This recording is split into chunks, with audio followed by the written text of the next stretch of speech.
Try to love the questions themselves. Have patience with everything unresolved in your heart and try to love the questions themselves, as if they were locked rooms or books written in a very foreign language. Don't search for the answers, which could not be given to you now because you would not be able to live them. And the point is to live everything. Live the questions now, perhaps then, someday far in the future. You will gradually, without even noticing it, live your life into the answer, or live your way into the answer. By Maria Rainer. So today is a special day. Today's message and today's theme centers around questions you all raised. A few weeks ago, I wrote a newsletter article exploring the beauty of Marie Montessori's learning method with its central focus on curiosity and exploration. At the center of her theory is the question, I wonder. Today would be a good day to pull that question out. Pull it out of its cobwebs and put it in front of you. Today is a great day to wonder.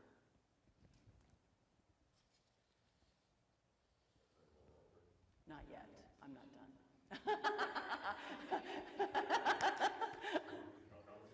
I know, you are efficient. I love it.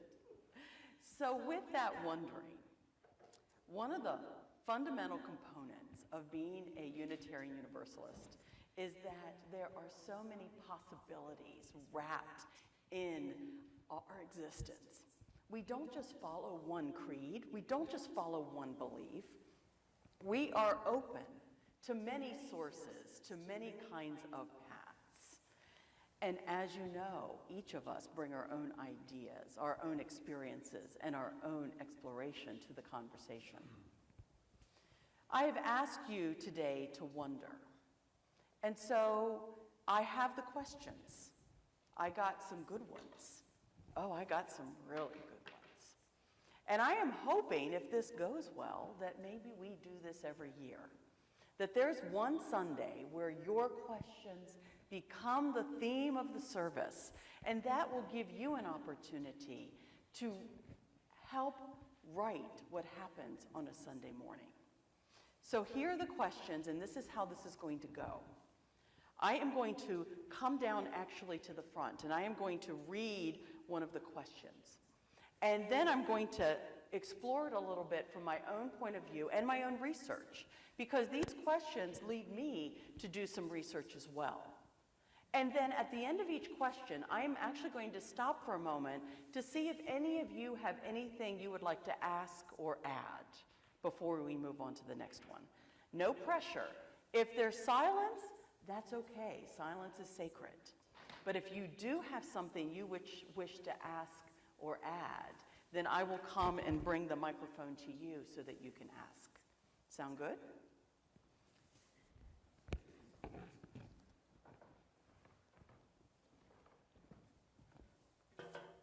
So the first question is, drum roll. We need a drum roll, don't we? Da-da. Yeah, drum roll, please. Was Jesus married? Right? What a great way to start out. Isn't that a cool question? I loved it. And it was the first question I got, and I'm like, oh, it can only go well if we're going to start there. So, okay, so let's explore this a little bit. What we know about the historic Jesus from the Christianity that got into the canon, so the books that were written that actually made it into what the Christians call the New Testament, is that we have stories of Jesus at the birth, and then we have stories of Jesus when Jesus was 12, and then we do not meet Jesus again until he was 33, okay? Or 30, excuse me, and then he died at 33, right? So there are 18 very productive adult years, because at this time, adolescence wasn't a thing as it is in these past couple of centuries. Adult years that we do not have documentation on. Okay, now there are what's called extra-canonical sources. the Gospel of Philip, the Gospel of Thomas. And there's hundreds of these extra canonicals that didn't make it into the official New Testament. And some of those allude to the fact that Jesus was married. And many scholars, especially over the past century, but really highlighted, there's one place in 2014 where somebody really dug into this. They found a piece of a manuscript from the Gospel of Jesus' wife. Now, scholars are pretty sure that's a fake, okay? But it does raise some curiosity, doesn't it? So it hasn't been authentized, or it hasn't been seen as authentic as it's been dated and the like. So that's pretty sure it's a fake. However, there's a couple of other places where the fact that Jesus is tied to Mary Magdalene, that there are hypotheses that Mary Magdalene was Jesus' wife. So the Gospel of Philip and the Gospel of, Philip and Thomas. It's Thomas is the other one. Thank you. You, gold star. Way to go. That are the two that really can kind of speak to that. So if you want to go read any of those and see, you can. So, but that research is a part of it. So, did Jesus have a wife? We don't know. But it is totally possible that he did. Here's the thing that makes me think it is highly possible. During the centuries after Christianity was created, there was a movement that celibacy was the way to go. And the only way to really lift that up is to portray Jesus more as celibate than as married. I don't believe that is actually how it was when Jesus was alive. I believe that as the academics and the writers and the authors who put together the canon over the next 3 to 4 centuries started to develop that, they let the material that said Jesus was married and talked about family go, and they brought together those that said things like places where Jesus said, leave your family and come follow me, and lifted all of that up. Here is why I think there was an evolution. A couple of months ago, I did some real research into some parables. And what I did was I followed specifically the parables that are found in 3 of the 4 Gospels. So there's Matthew, Mark, Luke, and John in the New Testament. And the synoptic Gospels are Matthew, Mark, and Luke. John is its own separate kind of gospel. And there are several parables that are found in all 3 of those. Mark is the gospel that was written first. Matthew and Luke about the same time. And academics have looked at some of these parables as they were written in Mark, and then seeing how when they got to be written by Matthew and Luke, they've been added to. They evolved. The story lengthened. And usually it lengthened to fit the purpose of that author. So for example, Luke was a physician and he was speaking to both Jews and Gentiles. And so some of those parables, the story was expanded to look at the importance of healing and taking care of the sick and the importance of taking care of both Jews and Gentiles. Do you see? Does that make sense? And so, because we watch an evolution of things like parables, we also watch an evolution in other things. So I believe it is totally possible. I don't have any proof beyond speculation, but I believe it is totally possible that Jesus was married and that some of those academics and scholars and apostles who were in the 1st, 2nd, 3rd, and 4th century actually decided to de-emphasize the marriage. Why? Well, we know of a couple. Paul had some pretty interesting issues around sexuality. He was an apostle who really had some struggles. St. Augustine, a couple centuries later, had some real struggles around sexuality. And one of the things that they would do then is act that out in their spirituality and in their faith, which led more to a path of saying celibacy is the way to go. So, do we know? We do not. Can we speculate? Yes. Can you take out that question, I wonder? Yes. You might have your own ideas of what you hope it is, and let's keep an eye out to what academics are doing, because it's a fascinating field, and as they interpret and translate all the different kinds of manuscripts that are out there and see what's authentic and what's not, it is very possible that somewhere along the line we find out that Jesus was married and Jesus had a family, and that was okay. All right. That was the first question. What do y'all think? Any comments? Huh? Why does it matter? Why does it matter?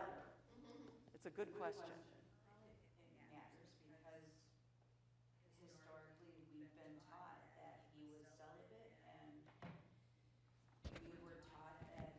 And I'm going to give you this. Sorry. The only reason why I say that it matters is because historically we've been taught from other religions that we need to be oppressed because he was celibate and that is the way to go, and that sexuality is something to be denied. Yeah. Oh, this is fun.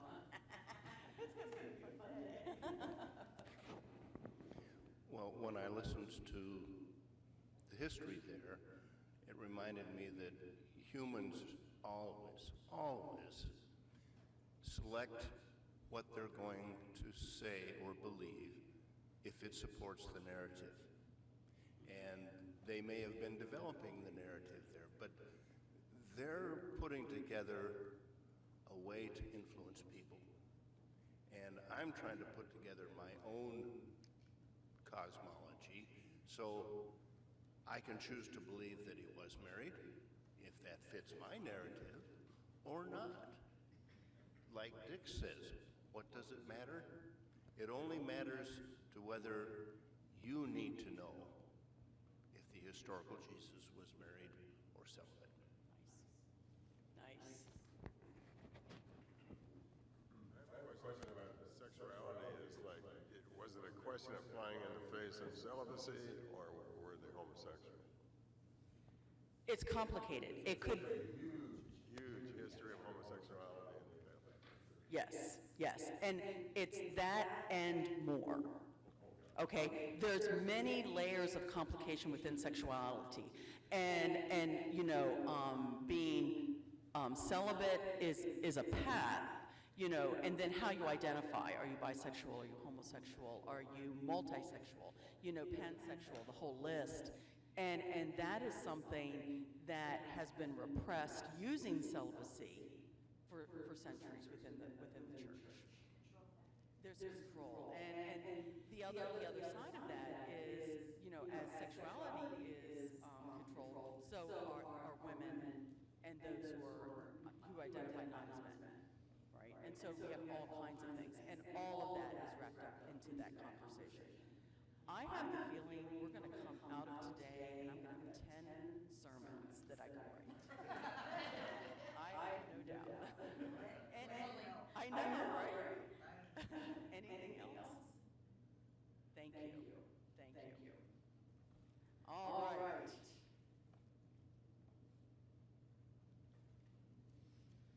The next one. Okay, good. I'm going to bring this up. Good. Okay. Question number 2. What are the many terms we use for God? That's one of them. That's interesting. There's so many. There are so many.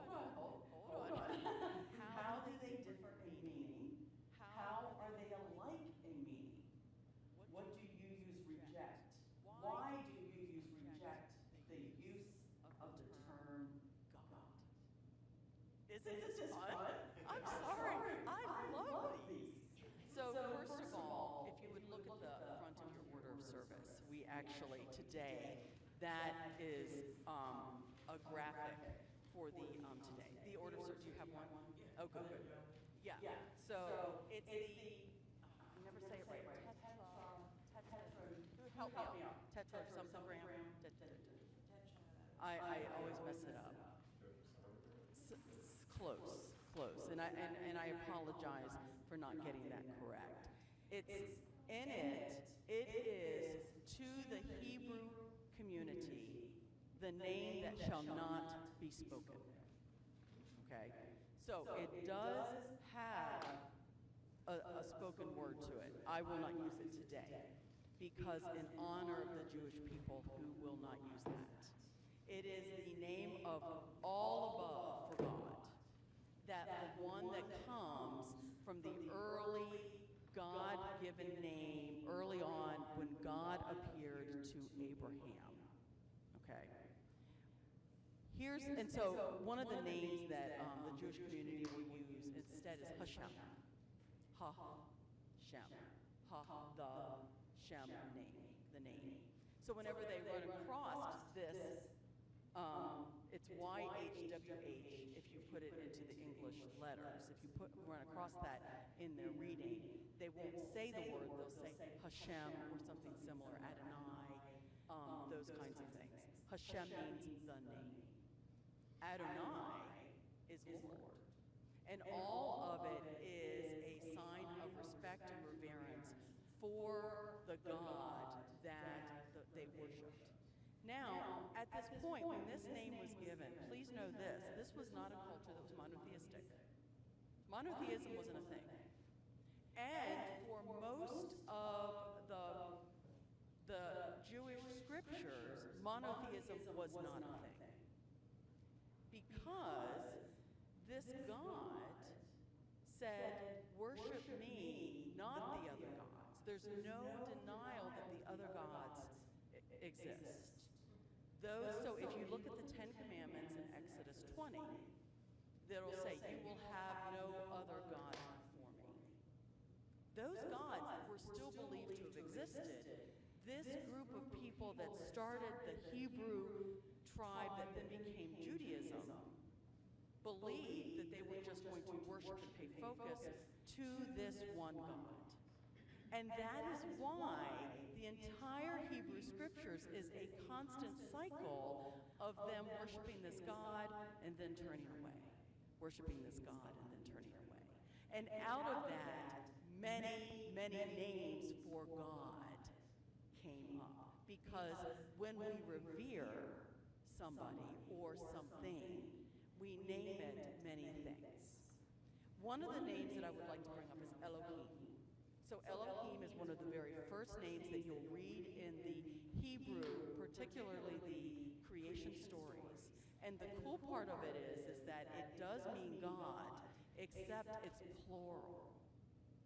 So in the Hebrew, it is plural. And one of the reasons that I speculate that it's plural is because to give a singular name to God does not denote the grandness of what they were trying to say when they were referring to God.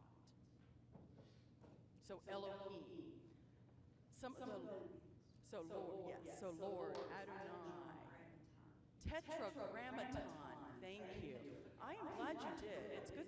We need a tech person to help us out. This is good. Well, and Kate's doing a great job too. so just know. Google image search is a There you go. So I printed this out and I'm going to put it downstairs. It is a list of many of the names so that you all can see what that is. And this actually is a poster that I would love to buy and get blown up because it looks really neat.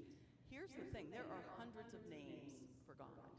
Some of them are descriptions, like in the Psalms, God is like a mother hen.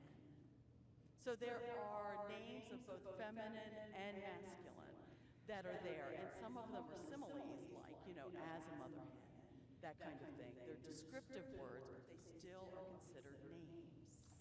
My favorite, Genesis 16, El Royale. It is the name given to God by the Egyptian slave woman Hagar, El Roi, who saw God, is the only person to name God and live to tell it. El Roi, and it's translated as God who sees me. I am seen, I am not invisible. So we, like I said, this could be another sermon. However, here's there's a part of this question that I would like to separate out with another question in just a moment. But first, on that, also, there is something I want to point out as well. I've talked about the Hebrew scriptures. There's many names of God that apply to both Jesus and God in the New Testament for Christianity. There's also 99 names of God in Islam. And finding those when you read the Quran is also an amazing. Those are descriptive and beautiful names that we can also hold dear. Any questions or thoughts from you all? Is this list that you're going to post downstairs, are those all Hebraic names? Yes, they are all Hebraic. Yes. I want to get the Islam list as well, I think so. They are all Hebraic names. Yes. So let me post this question.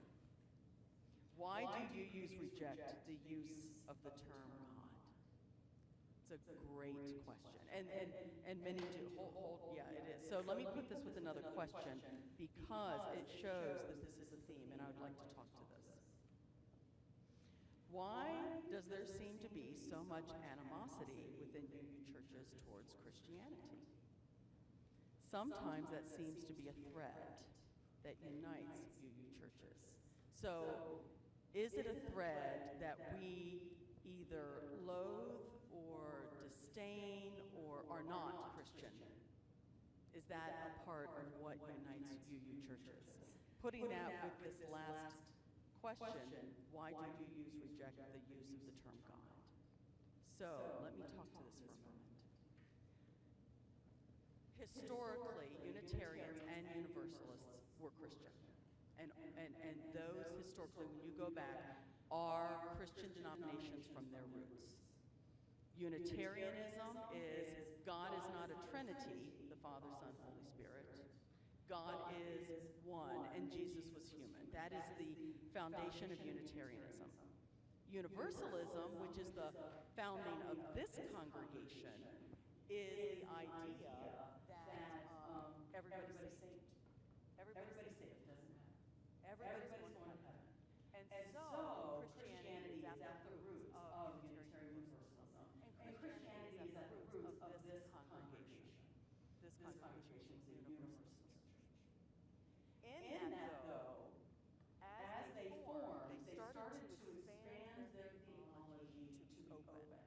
That expansion started with transcendentalism back in the mid-1800s. The idea that there's more of a humanistic way of looking at the world, and there's a better way to be in touch with creation. And in that, then, there was an openness to many more world religions. They started to come in to Unitarianism particularly. They started to say, where is it that we can be open to Islam and Buddhism and Hinduism and beyond? And so, when the Unitarians and the Universalists got together in 1961, and that's when this church became the Unitarian Universalist Church of Stockton, Illinois, that merger brought together a theology that was expansive. And out of that, the many sources that make us. Christianity is still a part of that. And so are all the world's religions. So is our own experience.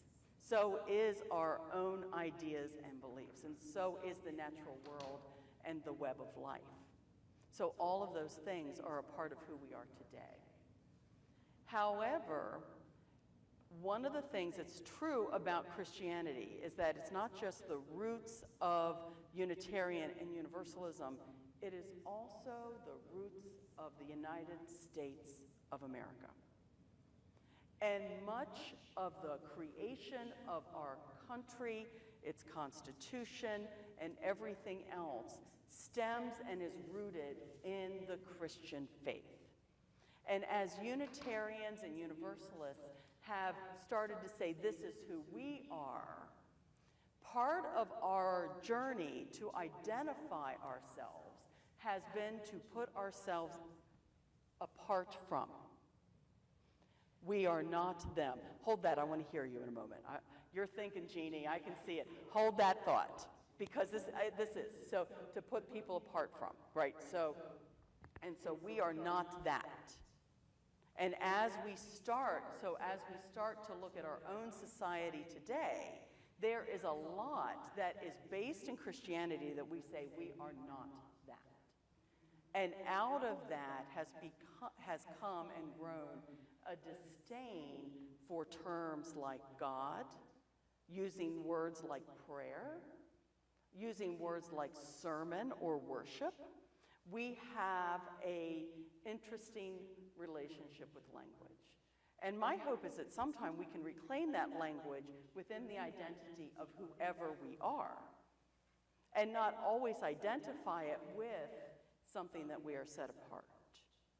So now, here's the other thing I want to say, and then Jeannie, I want to hear, are you ready to talk? Oh, good. Oh, she's ready. Because that's the other thing to know. Debate is okay. You do not have to agree with me to be a part of this conversation. One of the things that also happens is for many people who are on a path of figuring out what they believe, there's this idea that if they have gone to, like, let's say humanism, then they have transcended a belief in God. They no longer have to have a belief in God. And that's an evolution.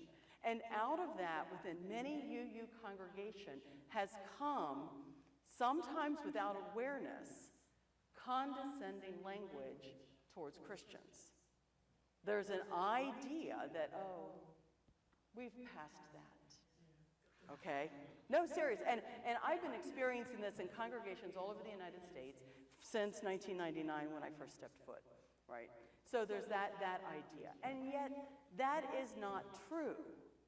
Christianity is an amazing, beautiful, religious experience for hundreds of thousands and millions of people. So where is it that when we are on a journey, if it is different, and it's not just this one, but if it's different, that we find a way to look at it as a different journey, not a lesser journey. There are more non-Christians in the world than Christians. That is true. And Dick, I want to hear this, but I've been waiting for Jeannie. It's Jeannie's turn. But I'll hold that thought. Jeannie, what do you think? Okay, I'm not a historian of the UU Church. However, when you say that it has to do with the United States development, which I'll agree to, there were Unitarians and or Universalists, and I don't remember which one, that didn't start in the United States. Correct. Okay, so it's beyond, I mean, here it's together with the development of the United States, but beyond, is it? And I don't know that it is. I mean, it's an excellent question. So, and one of the things, if any of you all get the opportunity to visit Unitarian churches in particular in other countries, you will find they are highly Christian. Not all of them, but most of them. The one exception that I've been to, so, and this was interesting, Reverend Anthony Brown, at least he was when I was there, was the Unitarian minister of the church in Cambridge, England. And he gave me a history and said that most of the Unitarian churches in England are much more Christian leaning, okay? So a lot of the sources and the things that you see, that's the UUA and Canada. But the Christian thread through the churches in Yugoslavia, Transylvania, India, the Philippines, England, are much more Christian-oriented, following that idea that the Unitarian is that Jesus is not divine. Now, he was saying because they are in Cambridge, he's like, we can follow much more of a humanist and be okay.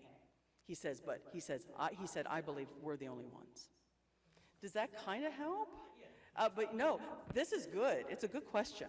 And I am sure there are other exceptions because I need to study more about the world. It would be interesting to find their thing. So, I find that I'm becoming fearful of Christians in that I am, and it involves now the politics, that would we be put down? Would some of our religious beliefs be quieted? Would we be able to speak out in public? I'm tying that now with the Christian belief. And perhaps I shouldn't be, but it is a part of what seems to be appearing. and your fear has, so there's two things. First of all, it's legitimate, and naming it is a part of what we need to do. And not all Christians follow that path. When you said evangelical, and it's not all evangelicals either, right? So there are many at that point. So let's go to that. Mark, what do you think? It's already been named. It's called Christian nationalism. Ah, Christian nationalism. And I think that's important because you see, once again, until we do that and have some language around it, we're going to lump all Christians in that. And the reality is that the massive number of progressive Christians, my father was one of them. My father stood up with those who were gay and walked to the altar with them to say, no, they should be ordained. When, so there's all kinds of people. I have a dear friend, Reverend Stephanie Vader, who is a United Methodist minister in the capital city, Washington, D.C., and the work she is doing on the progressive Christian front is beautiful, okay? So you see, so you're right, Christian nationalism, but the beauty of Christianity that's also doing a lot of what we do. Any thoughts? I wanted to circle back to your question about being, about the terminology God. For me personally, the disdain for the use of the word God harkens back to my childhood. Growing up in I went to evangelical churches, Northern Baptist churches, Southern Baptist churches, and some others I can't even name anymore. But it all brings back the feeling of oppression, of masculine oppression. It is an inherently masculine term. So there's a lot of that. And, okay, that's another sermon. Good, okay. My friends, it is almost time. I am going to hold us. However, I do, let's see, make sure I got, so we are going, so there's another question that I am going to bring up at another time because we'll dig into it and it could be its own service. And that is, what is prayer? Isn't that a good one? See? And so I will not do that one yet, but that will be a service. Actually, some of these might come back and we'll dig deeper into them in services. If you all have other questions, send them to me because it's amazing what that tells me on what's on your heart. I will end this part with a quote by David Brooks that was sent not as a question but as a topic for discussion. Online life is so delicious because it is socializing with no friction. That also might be a sermon. No friction. Yeah, I know, I didn't say it was something you had to agree with. So with that, my friends, thank you for engaging and being a part of this. And yes, thank you for remembering, Michael, that the offering is important. Blessed be.